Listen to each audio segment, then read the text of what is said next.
لا إله إلا الله لا إله إلا الله لا إله إلا الله ما لنا رب سواه إن الحمد لله نحمده ونستعينه ونستغفره ونعوذ بالله من شرور أنفسنا وسيئات أعمالنا من يهد الله فلا مضل له ومن يضلل فلا هادي له أشهد أن لا إله إلا الله وحده لا شريك له وأشهد أن محمدًا عبده ورسوله صلى الله عليه وعلى آله وأصحابه ومن تبعهم بإحسان إلى يوم الدين يا أيها الذين آمنوا اتقوا الله حق تقاته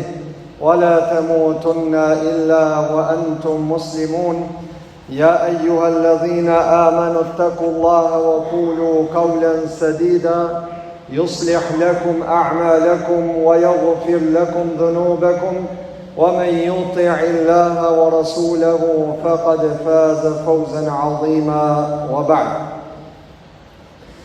Falenderojmë Allahun e madhruar, prej tij ndihmë dhe falje kërkojmë, salavatet dhe selamet ja dërgojmë pejgamberit sallallahu alaihi wasallam, familjes së tij, shokëve të tij dhe gjithë atyre që ndjekin rrugën e tij deri në ditën e gjykimit. Të nderuar vëllezër besimtar, njëna prej veçorive, prej gjërave me të cilat duhet të dallohet një musliman nga të tjerët, është morali i tij i mirë.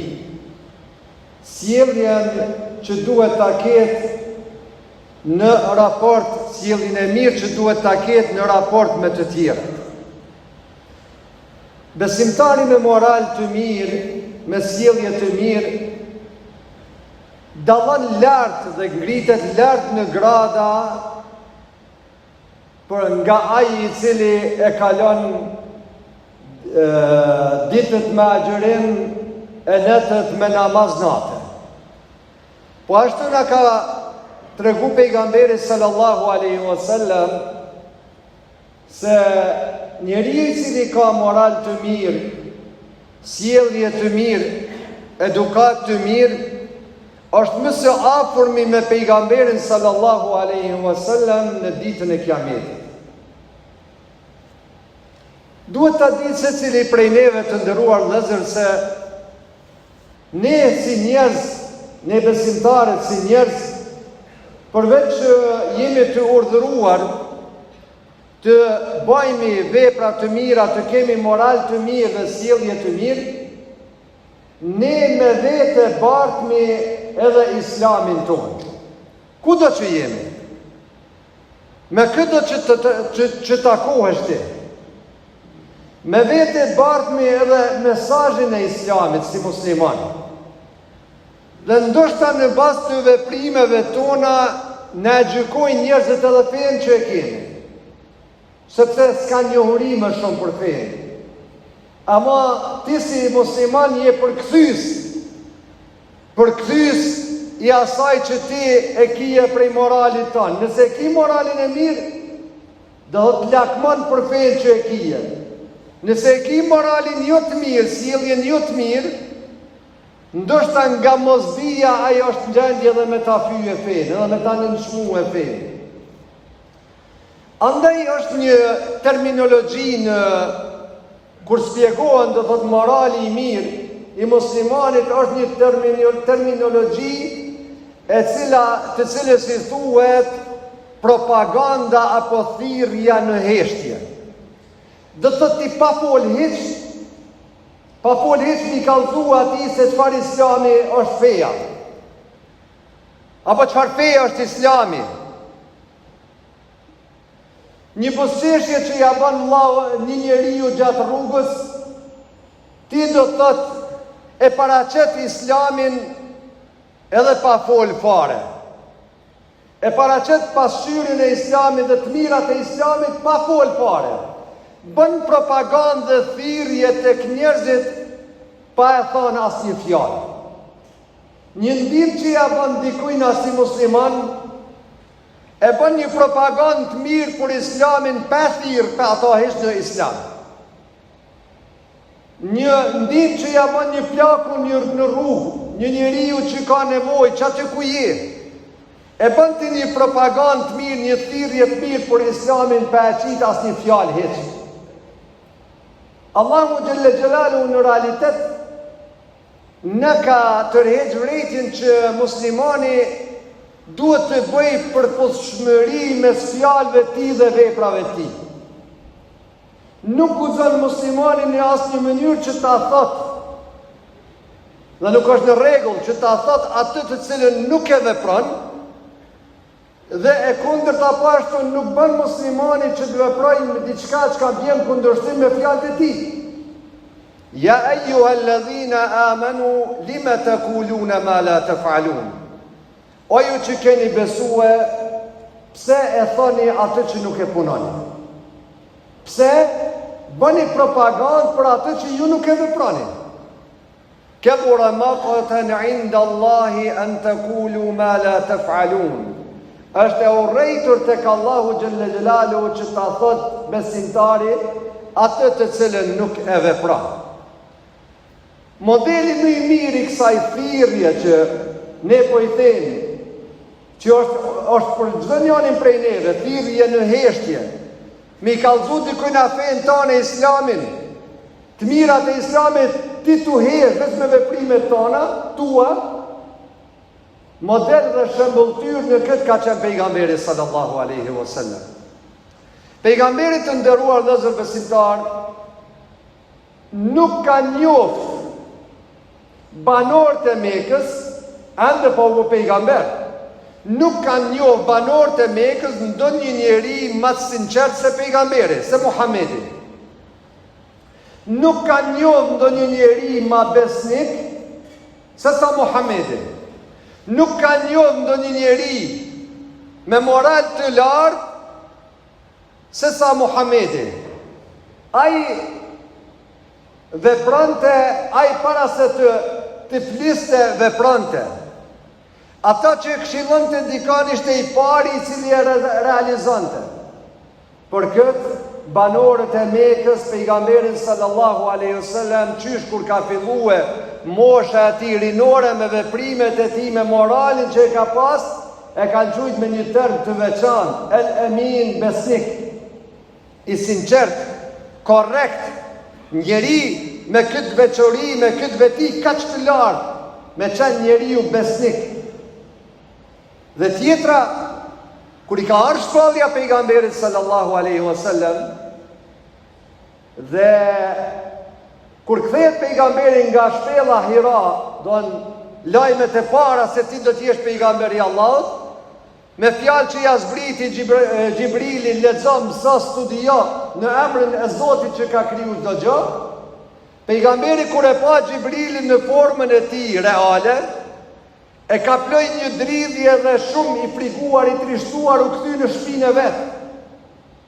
U kthy në shtëpinë e vet, tu i thanë Hadixhës kur hini mrena, zëmmiluni, mbulomni.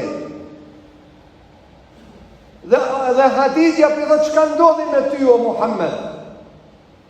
Dhe pi tregon ngjarjen pejgamberit sallallahu alaihi wasallam. Çka i tha Hadixha të nderuar vëllezër? I tha, njerëzit e tillë Allahu nuk i humb. Njerëzit e tillë Allahu nuk i humb. Sepse ti ndihmon nevojtarit. Ti sillesh mirë me njerëz. Ti ndihmon materialisht atij që ka nevojë. Del në ndihmën e të varfrit. Del në ndihmën e jetimit. Del në ndihmën e të dobtit. E këta njerëz Allahu nuk i humb. A tha Hatixha, ti e ai i cili porosit, mos sjell mirë me jetimin, mos sjell me qenë afër në ndihmën të varfër dhe atij që ka nevojë. Ai tha ti porosit? Jo. I tha ti e ai që vepron. Ti e ai që punon, ti këto cilësi ti i zbaton në jetën tënde praktike. Në jetën tënde praktike. Andaj, të nderuar vëllezër besimtar, fjala e jonë, fjala e çdo njëri prej neve, kudo që jemi, dhe pamja e jonë nuk jep frytin e vet dhe efektin e vet nëse nuk e shoqëron me veprime. Nëse nuk e shoqëron me moral të mirë, me sjellje të mirë. Dhe morali i mirë, sjellja e mirë e muslimanin ndikon më shumë se sa një vepër, ndikon më shumë se 100 fjalë me ia thon dikujt. Rallë ty të kujtohen jetës tënde çka ka thon filani e çka ka thon filani, pe fjalëve të mira.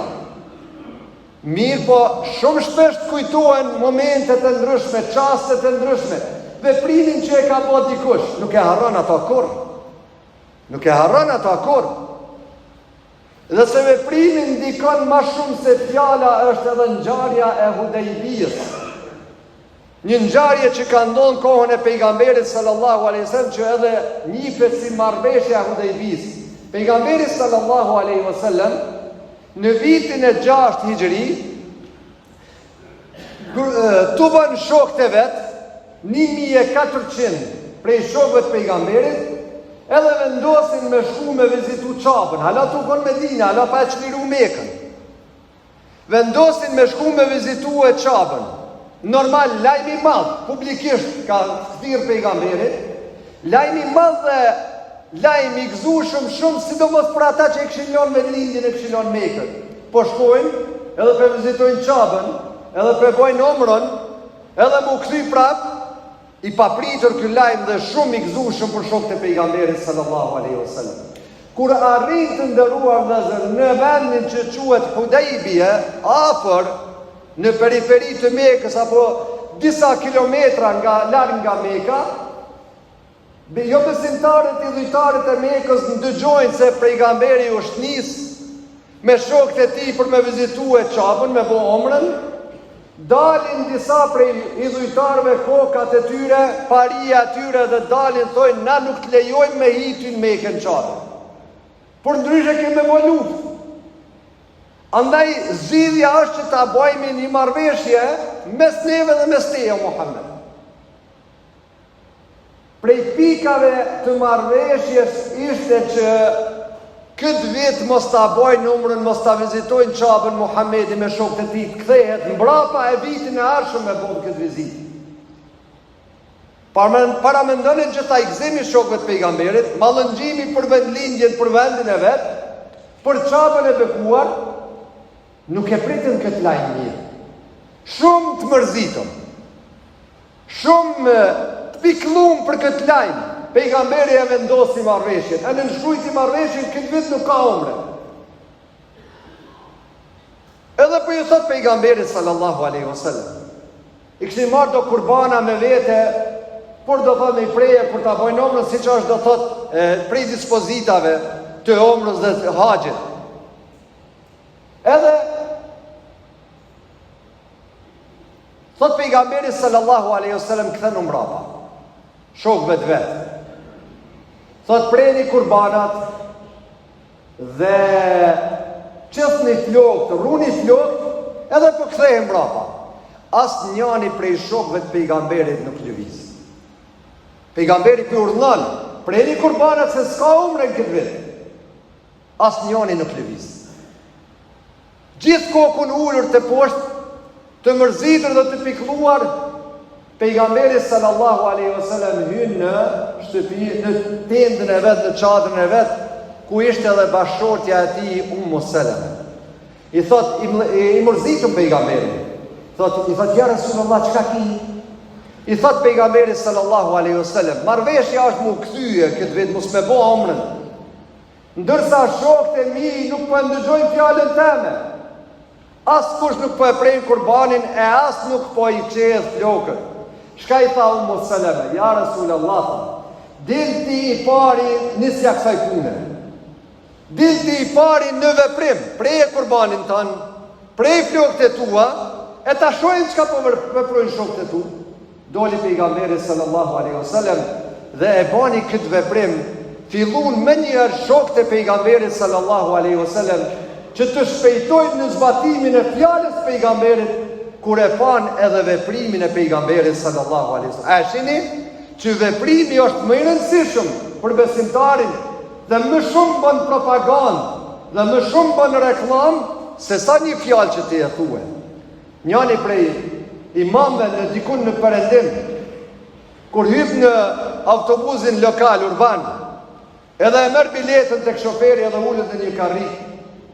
Kur ulet në atë karrikën, e shpleton, e sheh biletën, i kthyn parë çka ja ka dhënë, ja ka kthyr shoferi më tepër. Ky imami, ky hoxha don thot ky është amanet, thot ka bën ndonjë gabim në llogari dhe duhet t'ia kthej parët që mi ka dhënë më tepër. Shejtani i përshpërit në mendjen e tij, thot po nuk është gabimi yt, ai ka gabuar, çka ti ia kthej parët? Para se me zbrit ky imami shkon tek shoferi dhe i thot ndëgjoj, thot parët që ta kum paguën e biletën tyje, thot mi ke kthy më tepër se sa duhet. Andaj thot kjo shtesër të jotja ke bëni gabim. I thot kë personi, kë shoferi jo besimtar. I thot a ti je imami i asaj xhamie? Thot po, unë jam imami i ri i asaj xhamie. Thot kam lexuar shumë për Islamin. Shoferi, kam lexuar shumë për Islamin. Dhe dua ta përçafoj këtë fe. Mirë po kam dashur me bani test sa ka ndikim kjo fe në jetën e njerëzve. Andaj thot me këtë veprim që ti e bane, qëllimisht ti këmë dhanë ma shumë pare, me këtë veprim që ti e bane, pritëm të xhamia se unë po vijë dhe po e pranoj Islam. Morali i mirë i besimtarit, sjellja e mirë e besimtarit, ndikon dhe veçoria e sjelljes mirë është se fjala të nderuar vëllezër, nëse nuk e shoqëron vepra e mirë, sjellja e mirë, morali i mirë, fjala është e thatë, është goshe, sa do e mirë me qenë. Atëherë kur bëhet do thot edhe veprimi asaj fjale, atëherë do thot është ndikimi më i madh. Pastaj veprimi është i përshtatshëm për çdo shtresë. Nganjëherë me ngriti nivelin e diskutimit, ata ndoshta që janë më thjesht nuk mundin me të kuptue. E me ullë do thot nivelin e diskutimit me fjalor më thjesht, ata që janë do thot më të lartë mundin me të nëçmue. E cila është ajo e cila vlen për këta kategori dhe këta shtresa? Është sjellja jote, morali jot, veprimi jot që ti e bën. Pastaj shpeshherë kur ne ju thojmë njerëzve me fjalë nxisin, ndoshta shumë fjalë mirë, shumë fjalë bukur, po shpeshherë njerëzve ju duket e parealizueshme. Shpeshherë ju duket njerëzve të paarritshme ato që e thot. Kur ti vepron me atë që e thue, je shembull i mirë edhe për të tjerët dhe e shohin se sa ndikim të madh ka Islami në jetën tonë si musliman. Andaj të nderuar vëllezër besimtar, jemi një farë me përfaqësues të Islamit, kudo që jemi. Edhe ne që jemi këtu, edhe ju bashkëdhetar të nderuar, sidomos në vendet e Perëndimit, jemi ambasador të kësaj feje. Andaj të kemi sjellje të mirë, të kemi edukat të mirë, sidomos në kohën e propagandave, në kohën kur njerëzit e mirë akuzohen, kur shpifet ndaj njerëzve të mirë, shpifet ndaj kësaj feje. Andaj të jemi prej atyre që janë një shembull të mirë, moral të mirë në sjelljen tonë, në raportet tona me të tjerët. Aqulu qawli hadha wastaghfirullaha li wa lakum fastaghfiruhu min kulli dhanb innahu huwal ghafurur rahim.